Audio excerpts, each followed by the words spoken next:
Hi everyone, Aidan here with eTrailer. Today we're taking a look at the RockyMounts MonoRail on the back of our 2023 Chevrolet Tahoe.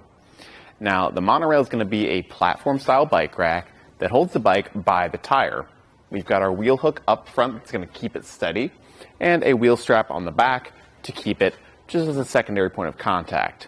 It doesn't make any frame contact, so alternative frame bikes are going to be just fine, as well as carbon frame bikes.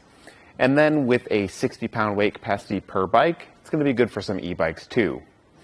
This platform rack does have the ability to tilt away with bikes loaded.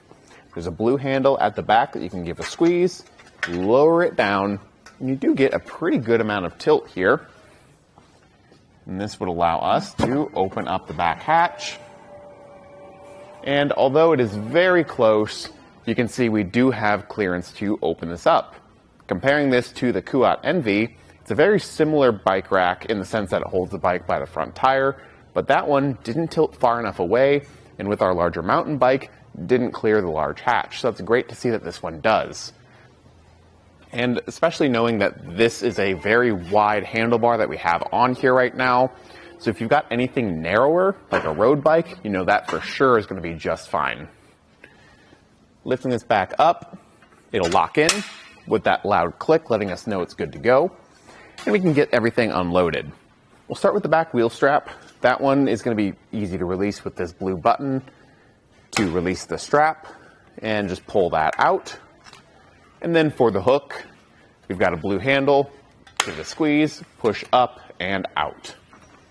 And there, all we have to do is just lift the bike up and away.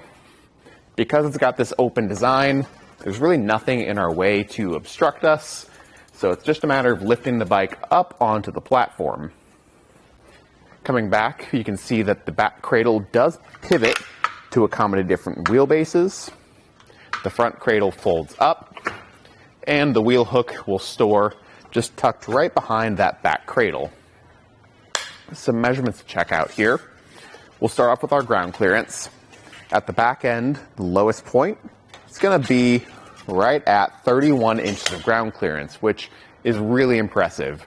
You already sit pretty high off the ground, but with the aggressive rise in the shank, we're not going to have to worry about bottoming out.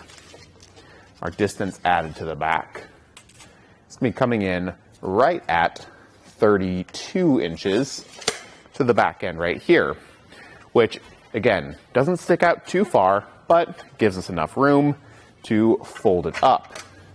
Using that same handle as before, when bikes are unloaded, it'll fold upright against the vehicle, cutting that distance down to just about 12.5 inches.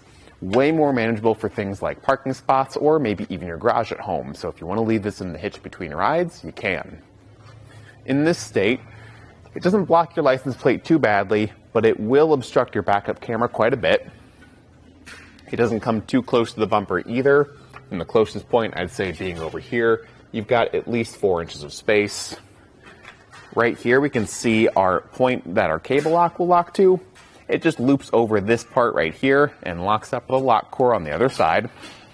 And then moving down to the hitch, it's working with our 2-inch by 2-inch receiver tube and comes with a locking anti-rattle bolt that keeps things solid and secure in the hitch. That lock is key to the lock that we'll use for our cable lock too. And overall, the MonoRail is a really high-value bike rack. You get a lot of nice, easy-to-use features and the ability to tilt away with bikes loaded. Comparing this to some other higher-end racks, it does a lot of the same things, can hold really heavy bikes, and it works really well with the Tahoe compared to those. So for me, this is the one I'd go with. If you need something that doesn't make frame contact, can handle up to 60 pounds, and is easy to use, this is going to be a great fit. Thanks for watching.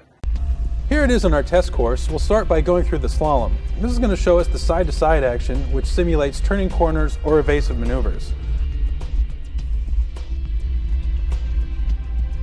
Next, we're at the alternating speed bumps, which we'll see the twisting action. This will simulate hitting a curb or pothole or driving over uneven pavement. And finally, we have the full speed bumps, where we'll see the up and down action, which is just like driving out of a parking lot, garage, or driveway.